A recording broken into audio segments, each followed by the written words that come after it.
हाँ रखो, हाँ। हिंदुस्तान में हर 6 महीने बाद या साल भर बाद कहीं ना कहीं चुनाव होता है।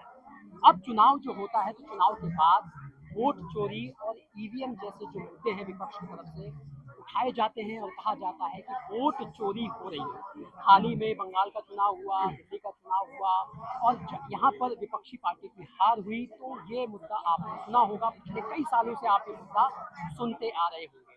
ये भी आप देखते आ रहे होंगे कि चाहे देश की बड़े विपक्षी पार्टियां हो, बड़े लीडर हो, राहुल गांधी, अखिलेश यादव, ममता बनर्जी, अरविंद केजरीवाल, सब जो है वोट चोरी के मुद्दे को लेकर बात कहते रहे, लेकिन सड़क पर अभी तक ये मुद्दा जो है वो नहीं आया। आज जंतर मंतर पर सड़क पर इस मुद्दे को लाने की कोशिश की गई है। हमारे साथ जो है यहाँ पर ईवीएम हटाओ सेना के लोग हैं। अरे ये आपका है ना, ये आपका है ना? नहीं नहीं, हमारे पास। अच्छा ठीक है, कोई बात नहीं।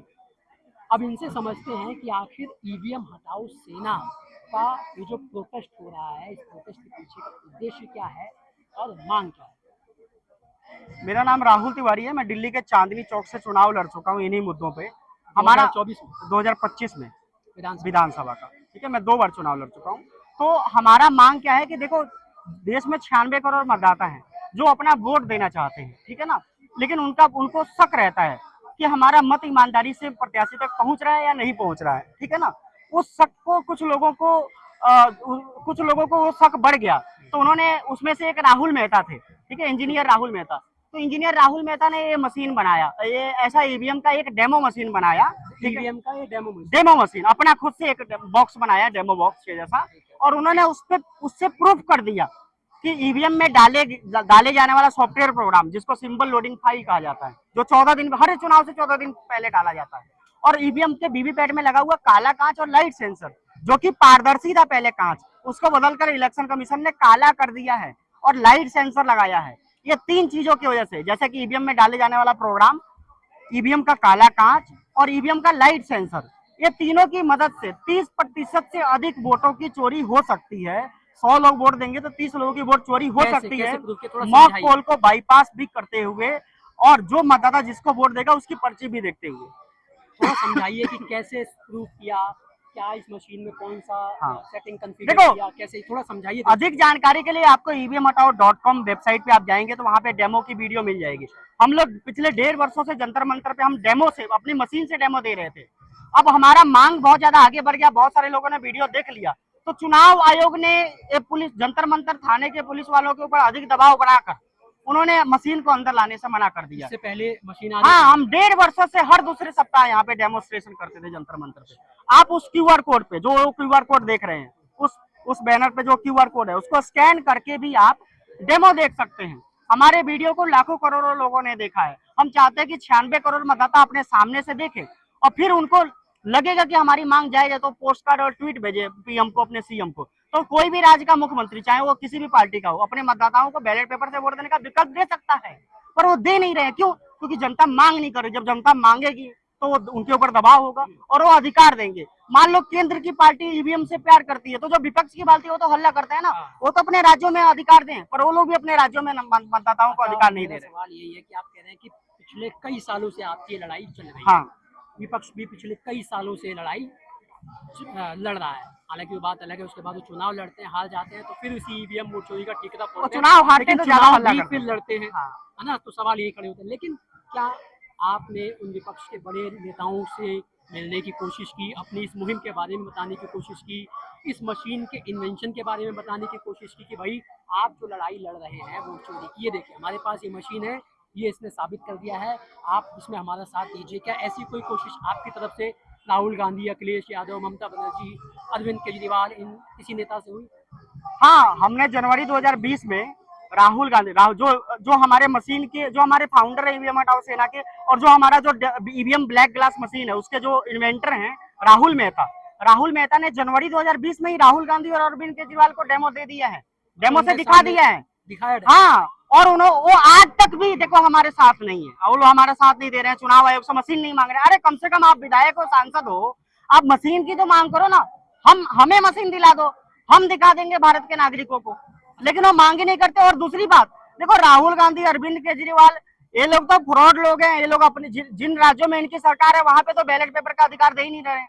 संविधान अनुच्छेद 328 कानून के तो जब अधिकार दे सकते हैं तो नहीं दे रहे तो उसका राज्य में करा, हाँ, तो फ्रॉड ही तो बोला जाएगा ना इन लोगों को। देखो केंद्र की पार्टी फ्रॉड है, ठीक है, वो सबको दिख रहा है, लेकिन जो विपक्ष में बैठे हैं वो लोग भी फ्रॉड है, उनका उनका सरेआम दिख रहा है। लेकिन क्या है, भारत के नागरिकों को इन सब चीजों के बारे में जानकारी नहीं है, मीडिया नहीं दे रही जानकारी, तो हम लोग ये जानकारी दे रहे हैं लोगों को। अच्छा, आपने बताया जब आपने राहुल गांधी अरविंद केजरीवाल के सामने मॉक पोल दिया, हाँ, मॉक पोल नहीं, डेमोस्ट्रेशन करके दिखाया अपने मशीन से। चलो चलिए, डेमो दिया, तो उस डेमो को देखने के बाद उनका क्या रिएक्शन था, क्या कहना था? क्योंकि अरविंद केजरीवाल की बात करें तो 2020 में उस समय सत्ता में थे वो, है ना, ईवीएम से ही जीत कर सत्ता में आए, अब 25 में हार गए तो फिर वोट चोरी का उन्होंने इल्जाम लगाया, तो उस समय उनका क्या रिएक्शन था आपके डेमो देने के बाद? देखो उन्होंने बोला था कि हम इस पे विचार करेंगे, हम आपकी मांग को आगे हमारा एक ही मांग है कि जो भी बड़े लोग हो वो लोग ज्यादा से ज्यादा लोगों को डेमो दिखाने में मदद करें, ठीक है ना, क्योंकि किसी एक नेता से कुछ नहीं होता है। भारत के ज्यादातर नागरिक जब इसकी मांग करेंगे बैलेट पेपर की तभी आएगा, और मांग हो तभी करेंगे जब अभी अभी आप लोग कोई आप मेरे से पूछो, जैसे मेरे को जानकारी नहीं होता तो मैं आपका जवाब नहीं दे पाता ना भाई, आप इलेक्शन कमीशन के पास क्यों नहीं जाते हो, आप सुप्रीम कोर्ट के पास क्यों नहीं जाते हो? जब ईवीएम हैक होता है तो बाहर से खड़े होकर हैक कर दो, हल्ला करने की क्या जरूरत है? तो जब ईवीएम विरोधी लोगों से, ईवीएम से जो प्यार करते हो ऐसा सवाल करते हैं, तो ईवीएम जो विरोधी है वो शांत हो जाता है, क्योंकि उसके नेता ने उसको जवाब दिया ही नहीं है। इलेक्शन कमीशन का जवाब क्या है? इलेक्शन कमीशन को हमने ये लेटर भेजा हुआ है, 40,000 का डीडी चेक का ड्राफ्ट भेजा है, ठीक है ना, मैं तो झूठ तो नहीं बोल सकता ना भाई, लाइव कैमरे में चल रहा है। ये हमने बोला कि आप हमसे ईवीएम का कॉस्ट ले लो, चाहे फ्री में दे दो, किसी भी तरीके से हमें बस ईवीएम दो, ताकि हम अपना प्रोग्राम उसमें डाल के दिखा दे कि हाँ चोरी हो सकती है। इलेक्शन कमीशन ये जानता है और कोई भी सॉफ्टवेयर प्रोग्रामर ये बात जानता है कि ईवीएम में 14 दिन पहले सिंबल लोडिंग फाइल डाली जाती है, जो कि एक सॉफ्टवेयर प्रोग्राम है, तो उसके दौरान कोई चोरी का कमांड डाल देगा।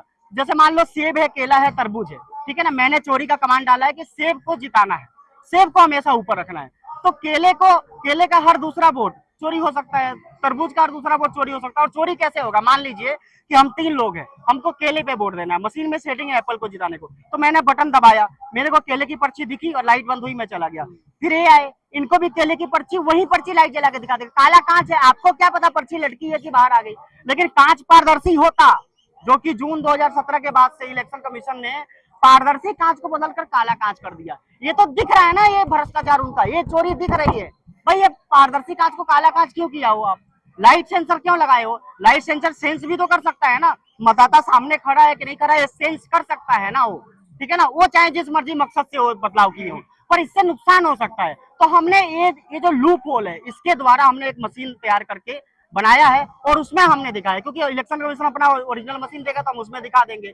ऐसे एक जरूरी जानकारी दे दूं जो कि राहुल गांधी और कोई भी भारत का नेता नहीं दे रहा है, कि महात्मा हरिप्रसाद जी ने, एक हरिप्रसाद इंजीनियर हैं जिन्होंने असली ईवीएम को 2010 में ही हैक कर दिया था।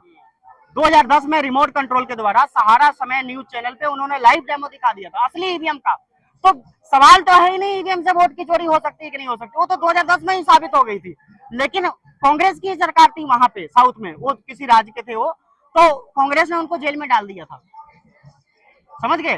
तो बात बहुत लंबी है, बहुत गहरी है, ये लोग मतदाताओं को अधिकार दिलाना नहीं चाहते हैं। अच्छा, जब भी ये ऐसे आरोप लगते हैं तो चुनाव आयोग कहता है कि भाई हमने तो ओपन पोर्टल पे बोला है कि आइए जो इस ईवीएम को हैक कर सकता है, ओपन इनविटेशन भी दिया था, आपको याद होगा। तो जब चुनाव आयोग यही कहता है, जब उस पर आरोप लगते हैं कि तब तो कोई नहीं आता, हाँ, मीडिया में बातें कही जाती हैं क्योंकि चुनाव की हार जीत होती है, तो आप लोगों ने क्यों नहीं चुनाव आयोग से कॉन्टेक्ट? देखो भारत के प्रधानमंत्री, भारत के मुख्यमंत्री और मीडिया और सभी ईवीएम समर्थक बार बार सवाल उठाते हैं कि इलेक्शन कमीशन बार बार बुलाया, यहाँ तक कि प्रधानमंत्री और मुख्यमंत्री भी, इलेक्शन कमीशन बार बार नहीं बुलाया, वो झूठ बोलते। जैसे आप मीडिया से हैं भाई साहब, आपको ज्यादा नॉलेज आम लोगों से ना, मैं आपसे पूछता हूँ इलेक्शन कमीशन आखिरी बार कब बुलाया था, बताइए। वही मैं आपसे कहना चाहता हूँ, जब उनपे नहीं, आप जवाब सर, आप एक मीडिया कर्मी हैं, आपको आम लोगों से ज्यादा पता होगा ना। मैं आपसे अगर पूछूं कि इलेक्शन कमीशन बार बार बुलाता है तो आखिरी बार कब बुलाया था, तो अगर उन लोगों ने ईमानदारी से अगर इसका जवाब दिया होता, मीडिया में दिया होता, कहीं प्रेस रिलीज में दिया होता, नागरिकों को पता होता, इसका मतलब वो भ्रमित कर रहे हैं। उन्होंने वो बार बार नहीं बुलाए, उन्होंने सिर्फ एक बार 3 जून 2017 को बुलाया था, जून 2017 में उन्होंने बुलाया, उसके बाद कभी नहीं बुलाया। और जब बुलाया था तो उन्होंने मशीन दूर खड़ा करके रख दिया, बोला 2 मीटर दूर खड़े हो जाओ और मशीन को हैक कर दो। तो मशीन में इंटरनेट वाईफाई नहीं है तो हैक कैसे होगा? वो तो इनसाइड टेम्परिंग का मामला है, और ये लोग हैकिंग पे लेके जा रहे हैं, हम लोग इनसाइड टेम्परिंग पे लेके जा रहे हैं। हमारा कहना है कि जो मशीन को बनाते हैं, जो कोई जिनका इससे छेड़छाड़ होता है, मतलब जो लोग इसमें इन्वॉल्व होते हैं, उन लोगों के द्वारा इसमें प्रोग्राम जा सकता है, इनसाइड टेम्परिंग हुआ ना, हैकिंग तब हो सकता है जब उसमें इंटरनेट वाईफाई हमेशा चालू हो, ठीक है ना, जो कि सिर्फ सिंबल लोडिंग, बाहरी चीजों से कनेक्शन उसका सिंबल लोडिंग फाइल के द्वारा ही होता है। अच्छा, आखिरी सवाल है मेरा, आप वोटर के अधिकार की बात कर रहे हैं, अब आपको नहीं लगता कि ये ईवीएम वाला जो मुद्दा है पुराना हो गया, अब एक नई लड़ाई जो आई है वो एसआईआर के जरिए वोट चोरी की लड़ाई है कि वोटरों के अधिकार से ही उनको छीना जा रहा है। जैसे बंगाल में लाख लोगों को वोट नहीं डालने दिया गया, जबकि वो सब जुडिस मामला था, 90 लाख वोट दिल्ली में भी कटे, है ना। तो अब ये जो एसआईआर है, अब दिल्ली में भी हो रहा है एसआईआर, आप खुद क्योंकि चुनाव लड़ चुके हैं, है ना, आप दिल्ली विधानसभा से, और आगे आपका अगर चुनाव आप लड़ेंगे तो अब काटे जा रहे हैं एसआईआर जरिए, ताकि अब तो लड़ाई ईवीएम से एक कदम और आगे ले गई। तो वो सब ना क्या है कि हमें ना राइट इन्फॉर्मेशन नहीं है, मीडिया और जो नेता भारत, देखो सबसे ज्यादा भारत के नागरिकों का नुकसान है भारतीय पार्टी से, क्या उनके नाम से। जैसे कि मैं बार बार कहता हूँ, आपके घर में 10 किलो सोना चोरी हो और 10 किलो चांदी चोरी हो, चोरी सोने की है ना, सोने के ऊपर ज्यादा हमें सोने का हक करना चाहिए ज्यादा, बल्कि यहाँ के जो नेता है, भारत के जो नेता हमला कर रहे हैं सोने की चोरी छुपा के। देखो एफआईआर में 1-2-3% विचार हो सकता है, जो ईवीएम में प्रोग्राम है ना, प्रोग्राम के द्वारा, पहले कांच के द्वारा 30% वोट की चोरी हो सकती है। हाँ, जैसे कि बंगाल में वोटर का नाम काटा गया, 27 लाख लोग बोल रहे थे हमें वोट देना है, यानी कि 27 लाख तो जिंदा थे ना, ठीक है, वो 27 लाख लोगों को उसमें गई, देखो वो 27 लाख लोगों को वोट देने नहीं दिया गया, ठीक है, लेकिन बंगाल में 5 से 6 करोड़ लोगों ने वोट दिया था। उन 5 से 6 करोड़ में से 50 लाख से 1 करोड़ वोट फर्क जा है, 50 लाख से लेकर 1 करोड़ ज्यादा। तो मैं क्या बोल रहा हूँ, केवल 10 लोगों की मदद से मतलब जिसको वोट दिया उसकी पर्ची दिखेगी, फिर भी वोट चोरी हो जाएगा।